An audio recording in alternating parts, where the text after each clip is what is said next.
I'm sorry. Am I in the right place here, guys? So, the last two streams I did, you saw me in my sister's office. And I said I was coming home, Sunday, to, and we were streaming back to my bedroom. We're in my bedroom though, right? Should we be? I mean, everything's black behind me, it's dark, I'm not sure what's going on here. Oh wait, there's something that's been off in the filter here. Oh! Got it to work finally, guys! Yes, as you can see, guys, there is some little bit of spicing up coming to the Demands channel here within the new year. Might lead me to maybe changing up this background a little bit. I'm not too sure yet. We'll have to wait and see. But as you can see, I added in the green screen effect to OBS and finally played around it. Well, I couldn't have done it without my new girl Ashley and my sister, also partially because it kind of helped. So I showed you when I was out of town that I actually got a nice laptop desk thing portable to be carrying around. It also came with this light that I have plugged on this side here because the one thing about my green screen, because again my green screen is behind me of course, with this special effect of like the floating background pieces that's used for my logo and whatnot. You see it'll keep looping back around. But so when I was doing the chroma key thing, obviously was doing this in my bedroom. Obviously it's not the best lighting in the world in my bedroom, and a green screen of course needs to be lit well to be able to have good effects. If not, then you'd probably be seeing some of this stuff, like if I had adjust the contrasts and clean up the matte effects and whatnot, you might be seeing some stuff coming through me. Well, now that I got some lights here for Christmas, part one again from my little desktop thing, but then my new girl Ashley bought me two things. She bought me this little light, which actually you can put on top of a cell phone, take selfies with if you want, but I can also use it as a little bit of a spotlight on my face. So I have that plugged in there, and then I don't want to turn my computer to it, but I also from her got this really cool looking little circle ring looking light, and on this you can adjust the brightness, and you can do diffusion, you make more of an amber looking color and whatnot with what you're lighting. So that all helps this out, and I was able to figure out the chroma key stuff here on OBS. So the man's channel was spicing up thanks to two of my favorite ladies, my sister and my new girl. So yes, thank you guys for sure. Awesome Christmas gifts. And because this year a lot of stuff besides my new phone was was my biggest Christmas gift. But yeah, these lights, I'm able to light the screen here pretty good. And again, I'm hoping to play around a little more and do some other things in upcoming streams as well. Obviously, I still want to keep this background the way it is, but I might change it a little bit or something like that. I'm not sure yet. We'll have to wait and see. But yeah, as long as I have the time to set it up, this is how streams are going to be. Having a nice, sick-looking background, not just my regular bedroom. As you see, of course, maybe different because I'm trying to get back into the apartment hunting this week, guys. So yeah, let's just have fun, guys, and just check out my cool little gadgets I have now, which is pretty freaking awesome. Let's check the live chat before we get forward and talk about anything else further, because quite frankly, I'd rather brag about these lights and my green screen effect. I don't want to talk about Raw at all last night. I barely paid attention to Raw. Also, because of Raw, I also basically have to take my Royal Rumble card predictions that I finished last night, but I wanted to wait and see till the show ends to see if I was right at all on them. And basically, I gotta take them all and just go, rip it up, throw it out. Well, I'm not going to change much of them, but definitely one match I'm going to be changing. Well, two matches I'm going to be changing. I didn't really watch it, so we're just going to breeze through that stuff. But again, I would much rather talk about these really cool effects now I have for my channel, which I think are just so awesome, especially coming from a videographer like myself. So, I'm in a good mood, but let's check the live chat and see what we got here. We got JR. What's up, JR? Why is Oldberg getting another title shot? Why is Oldberg getting another title opportunity? I do not know. We'll talk about that, of course, later on. Mark says, hey, Mike, cool background. Thank you. Really? They're giving Oldberg a title shot. Tommy thought the show was okay. Well, here's the thing. My opinion was, if it wasn't for that main event match, from what I saw in the highlights, I went back and actually did watch, I put Raw in the background last night. I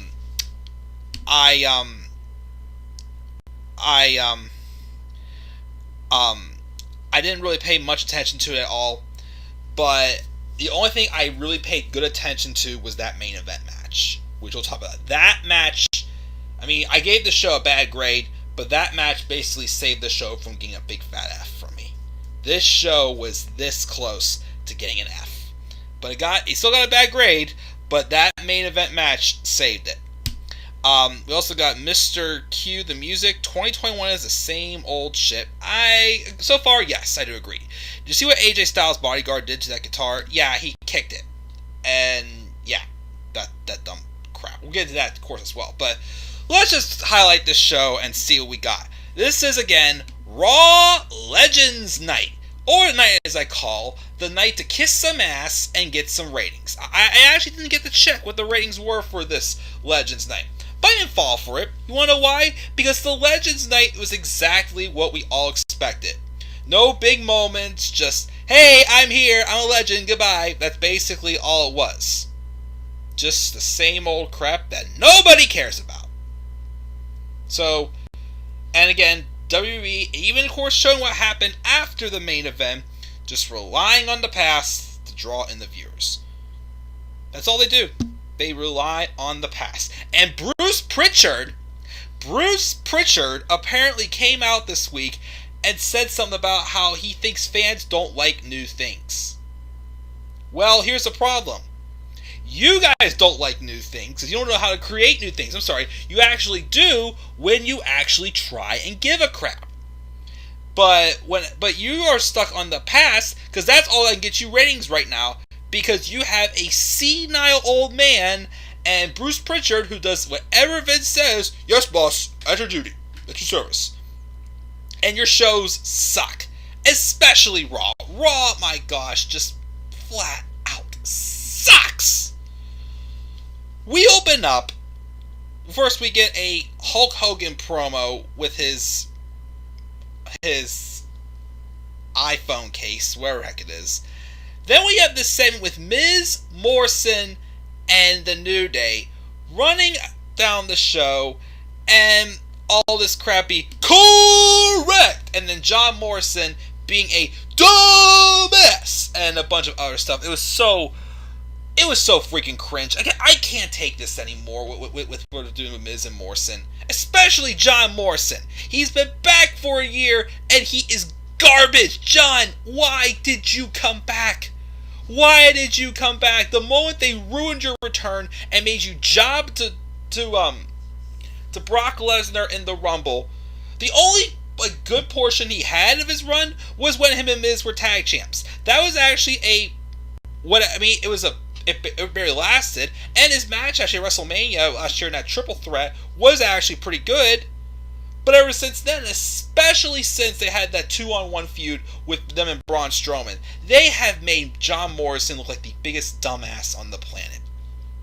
And Miz, going from, a heel that tells so much truth to this hokey comedy crap they're doing, again, it ruins him. And they gave him back the damn briefcase. I cannot tell you how pissed I am that they did that.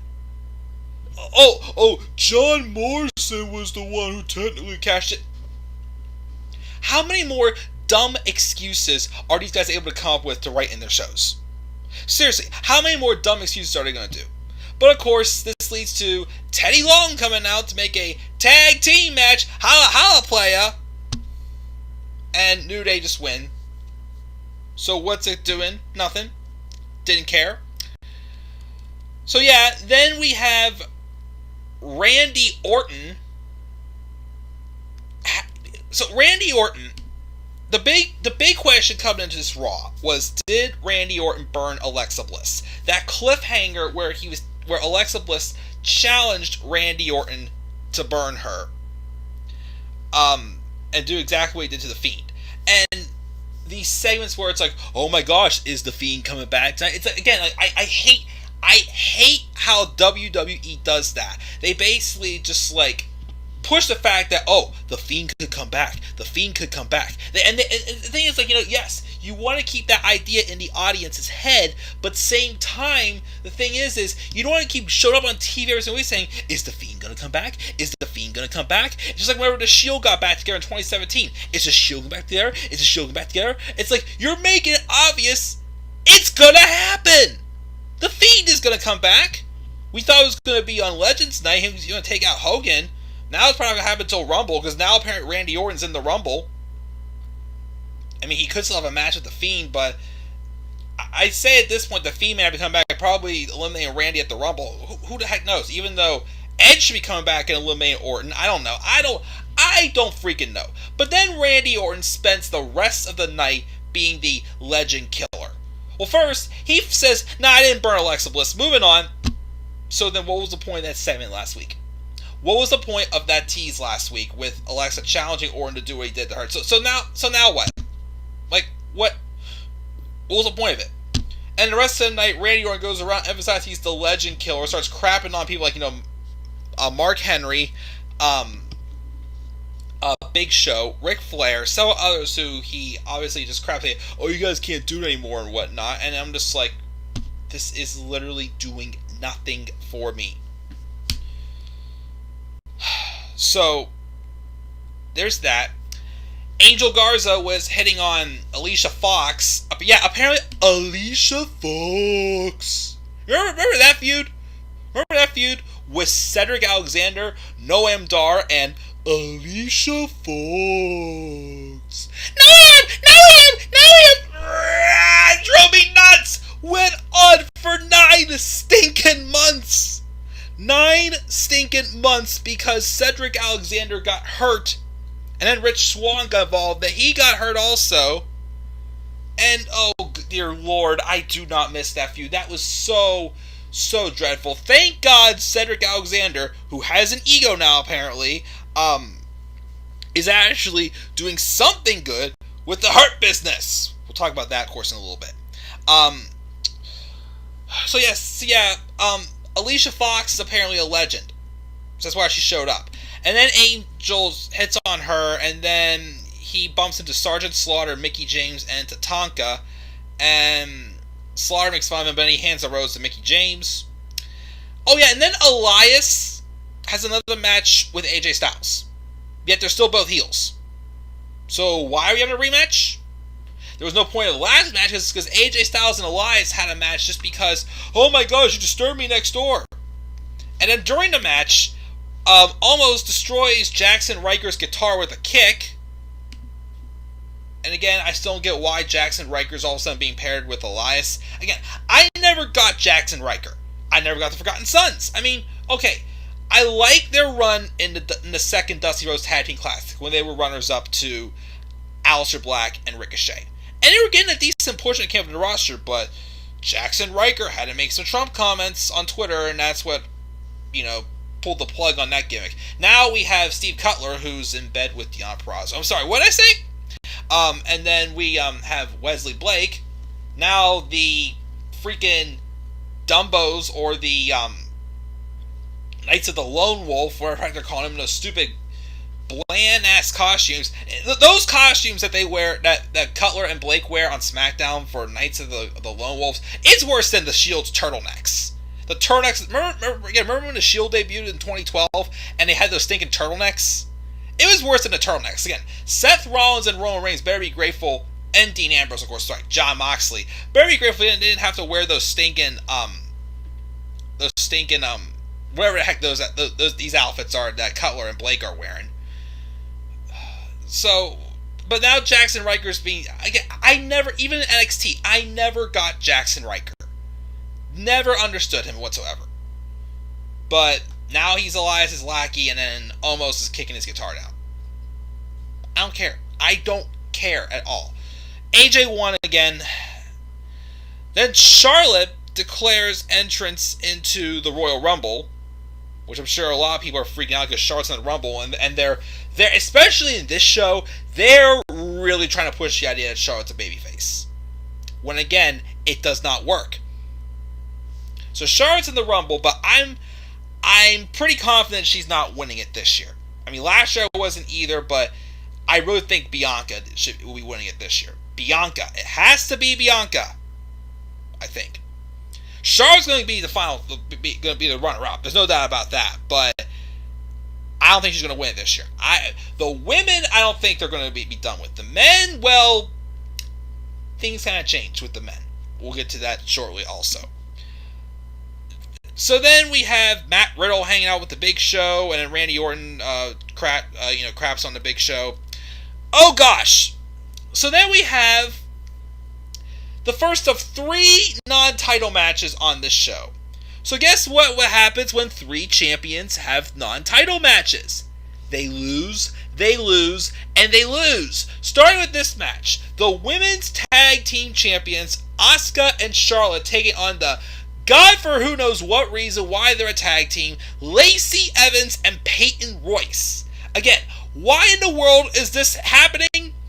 Didn't the whole reason why they split up Peyton Royce and Billie Kay was just to give Peyton Royce a singles push that I actually was interested in and thought she deserved? To now put her in a stupid tag team with Lacey Evans.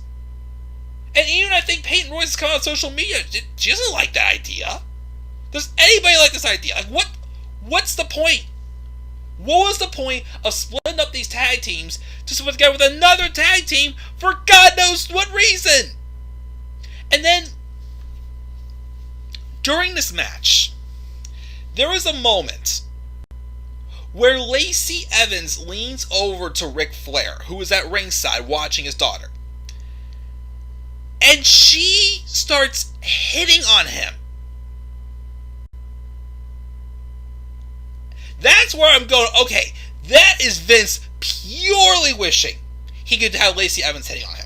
Again, I'm sorry, I hate to say this. I always found it creepy that Vince McMahon booked himself to be doing a bunch of stuff with young women. And I sometimes feel like some of these women that he pushes, I'm not trying to sound, I don't know what I'm looking for is here, but I really think if Vince could, he'd book himself in a storyline from back in like the 80s or 90s with Lacey Evans. Because it was so cringe, and then Charlotte's like, you don't do that to my daddy! And then Ric Flair, for God knows who knows what reason, did he like that Lacey was hitting on him? Or something? I don't know. Trips Charlotte and costs them the match. Afterwards, it was like, how dare you get out of my life? So it's like, what was I supposed to do? Make us feel bad for Charlotte? Charlotte Flair is not meant to be a damn babyface. She's not. This whole thing with her and Asuka teaming up does not make any sense whatsoever.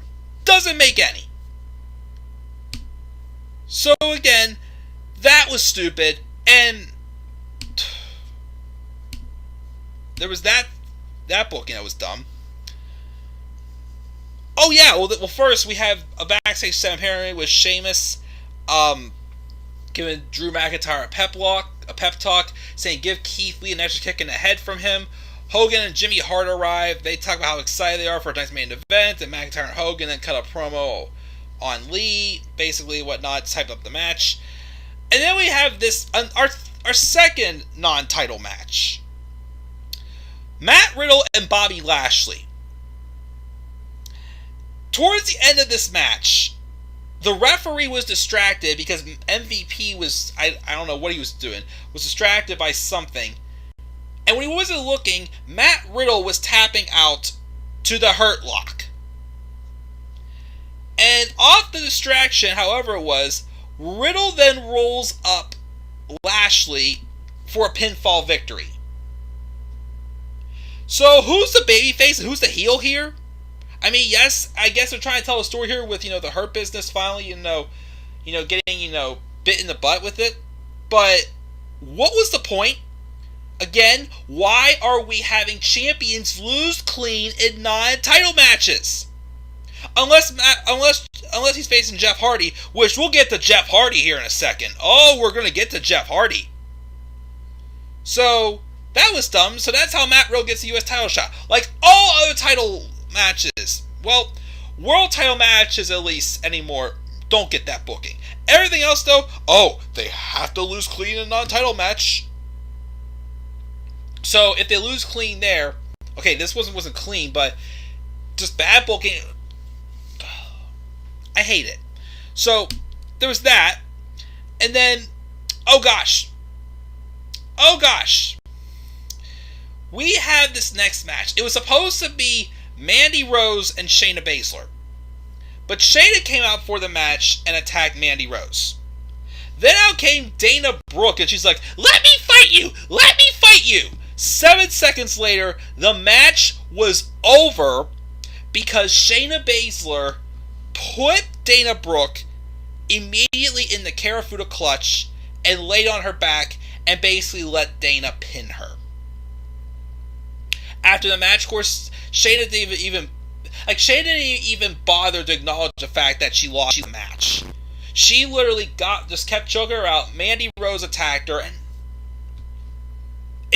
how many more times again? Why in the world are we using Shayna Baszler to protect Nia Jax? Why can't Nia Jax protect Shayna Baszler? Huh? And now you're having Shayna lose to Dana Brooke, which is so dumb. Matt Riddle then apparently gives Keith Lee a pep talk, and then Randy Orton has a match with Jeff Hardy, and he wins. Has anybody noticed, ever since going over to Raw, well, after his feud with Elias ended, Jeff Hardy has basically lost all of his matches. Any tag match he's a part of, he's getting pinned. Like, everything he's involved with, he's the one who eats the pin. You notice what happened there? They kissed Hardy's ass until Jeff Hardy chose to re-sign for a theme song that still hasn't been played yet. The No Words song he wants to bring back. Yeah, that's always why he resigned, because WWE promised him they'd use that theme song again. I don't know if he's waiting for fans to come back, which at this point, we still don't know when in the world that's going to be. But now, of course, that you basically played their Jedi mind trick, now they're treating you like crap. Jeff Hardy is being booked like crap in a feud with Elias that made no sense first, because once again, we all know that Jeff Hardy was not the one who hit Elias back in the summer. You beat Elias with guitars, and now you're losing left and right to Bobby Lashley and whoever the hell you're also facing. So, how is Jeff Hardy supposed to be putting someone over when he's doing nothing but losing either? So we have that idiotic booking there. And then we have Lucha House Party bump into Melina. Another hi, bye, basically, because that's all these legends did. And then Lucha House Party has a match with the Hurt Business. And, okay, yes, I hate when champions lose non-title matches all the time. This one, at least they tried something. Cedric Alexander has been being booked in a way where he's kind of like becoming a little more full of himself. His ego is really getting to him. That's what happened when they won the tag titles and such. But this time it bit him in the butt because the cost of the match, even though it was a very weak-looking roll-up on Shelton Benjamin. So afterwards, the Hurt Business argue, and so I don't know, with the losses on the show, I don't know what's next for Hurt Business. But apparently we're getting a match probably between Benjamin Alexander and the Lucha House Party, which, who cares, because no one in this damn tag team division matters whatsoever. So we have that. Angel Garza is trying to hit on Tori Wilson. She says, go into the other room, you'll see Cardi B, but ends up being the Boogeyman. Freaks out Angel Garza, and R-Truth pins him to get the 24/7 championship back. Then we get the main event, which was the only good thing about this show. The only good thing about this show. Drew McIntyre versus Keith Lee for the WWE Championship. Awesome match. Awesome match. They made both of these men look good, especially Keith Lee. Definitely Keith's best main roster match so far, I gotta say. These guys worked very well together. The spots, they really emphasized, I wish they would have brought back like Keith's moonsault and a few other things that he was able to do again in his matches with Dijakovic in NXT. Now T-Bar in Reckoning, in Retribution, no Retribution this week, by the way. Thank God, no Retribution. He also pounced Drew McIntyre over the barricade like he did to Adam Cole. And Drew McIntyre is a much bigger dude than Adam Cole. Let me put it that way, brother. And of course, one of the moments I popped a lot, and again, I just love this move. When it's hit right, I pop every time. He hit from the top turnbuckle a Spanish Fly. Keith Lee and Drew McIntyre performed a beautiful Spanish Fly. I love that move. I've loved that move ever since I went back to the matches with Buddy Murphy and Mustafa Ali.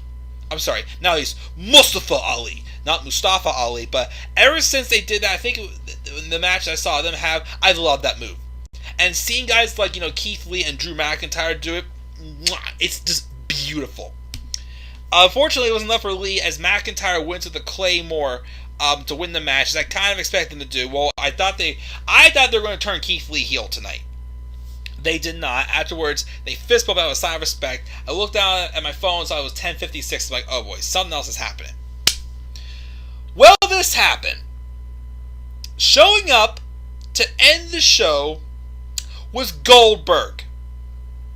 He comes out and he basically calls McIntyre a great representative as a champion, but he does not have respect.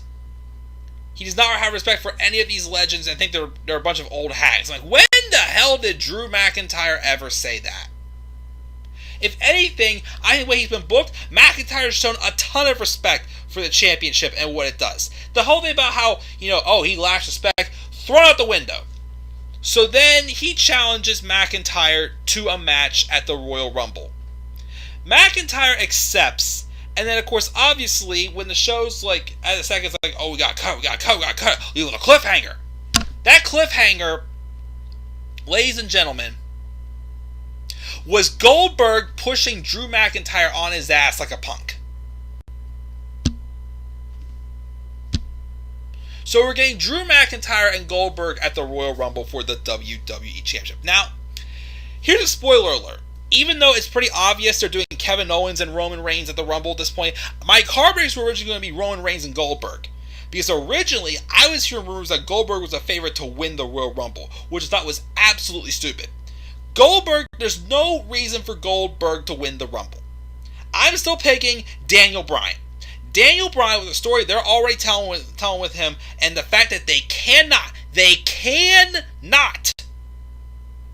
for WrestleMania, pass up doing Daniel Bryan and Roman Reigns. I don't care when it happens. At this point, do it at Mania.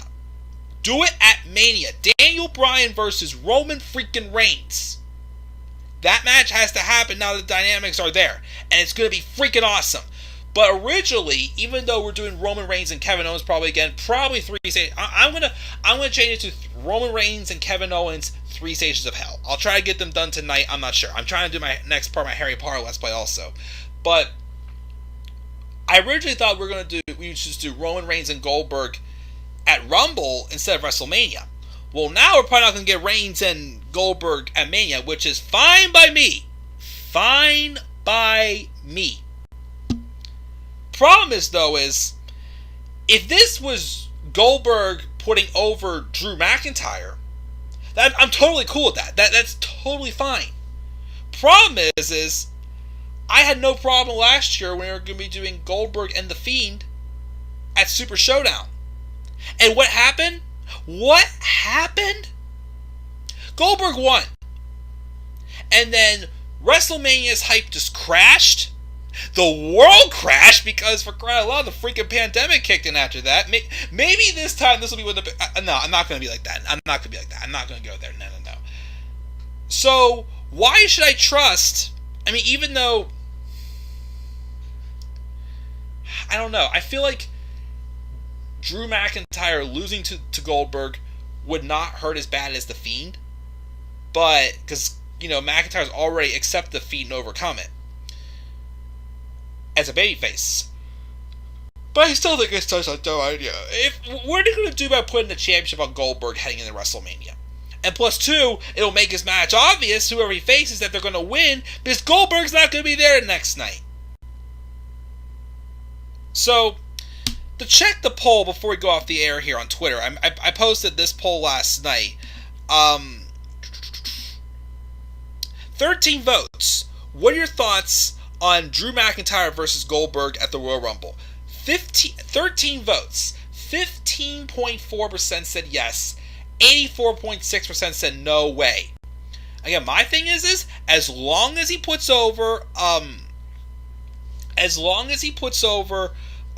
Goldberg puts over Drew McIntyre Rumble, I can forgive this. If he doesn't, I'm not going to be happy. Because there's no reason to put the championship back on Goldberg. None at all. Goldberg, if they want to have him have a match at WrestleMania, whatever at this point, just do me a huge favor. Don't have him go in with the championship. Don't. Because no one's going to care about his freaking match. So, I got to fix that in my card predictions. And I talked much longer again. I would have rather talk about these fancy new lights instead of, this episode of Raw. Because this Raw was awful. Just awful. Again, that main event saved this show from getting an F. I gave it a D+. That's what I gave it. I'm sorry. The Legends just showing up and just going, hi, was basically a waste. It was a waste, and it was a way to kiss some ass and get better ratings. Because what happens whenever ratings are low? Oh, gotta bring back the Legends. And yeah, Alicia Fox being a legend. Oh my gosh. But before we go off the air, of course, let's check the live chat. Live chat, what do we got here? I think we are at Jeff Hardy should stay on SmackDown. Jeff Hardy should have gone to AEW. He should not have re-signed. But I do agree. I feel like, again, Jeff Hardy could stay on SmackDown. Feud Roman Reigns or Matt Riddle could have stayed on SmackDown as well. I feel like those two, one I felt should have stayed on SmackDown. I feel like, they moved a little too many, bigger names from SmackDown over to Raw. So I definitely do agree with that. And AJ should stay on SmackDown as well.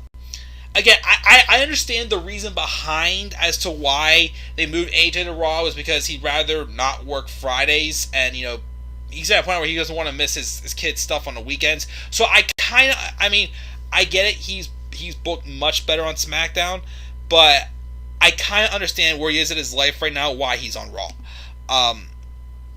Why couldn't they have Sheamus come out and turn on Drew and have him fight the Rumble instead of Goldberg?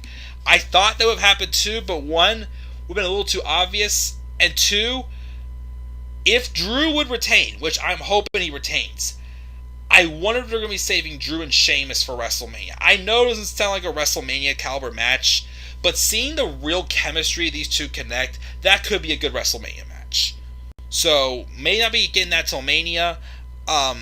F for Raw, only good match was Keith Lee and Drew McIntyre. If it wasn't for Keith Lee and Drew McIntyre, the show would have been getting an F for sure. Absolute garbage. Hot, awful garbage. But there you have it, guys. That is my live review of Raw. First one in front of my green screen with these fancy new lights. And again, this background. Hoping to tweak some more things for this show. Maybe for this now I have the green screen working again, so we'll see what happens. But hey, if I have the time, I'm able to set it up, I'm going to go for it. And I'm going to, put the stuff in. So, I'm getting my Rumble card predictions done. Well, first, I'm going to record my next Harry Potter stream. Then I'm going to fix my Rumble card predictions to get those done. And I'm going to, of course, apartment hunt also. Tomorrow. This week, I'm not going to review AEW because we're doing 2 nights of New Year's Smash. I'll review them both at the same time. Tomorrow night, I will watch NXT New Year's Evil and review that. I want to do a couple special streams this month. First one I want to do is talk about NXT in 2020. I think I want to do that one first. And then do some, streams I would normally do in December, but again, I was too busy with work.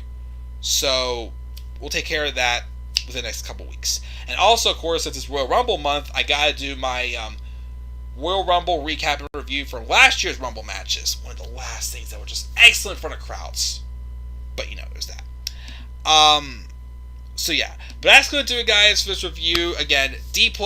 Hope you like this new little, spice I have for the channel. So guys, what were your thoughts on Raw this week? Leave your thoughts down in the comment section below. And make sure as always to slap a like on the video, subscribe or comment to my channel, and follow me on Twitter at DemandAirboy93. And until then, guys, I'm checking out. Have a good rest of your night. I will see you all later. Peace out, everybody.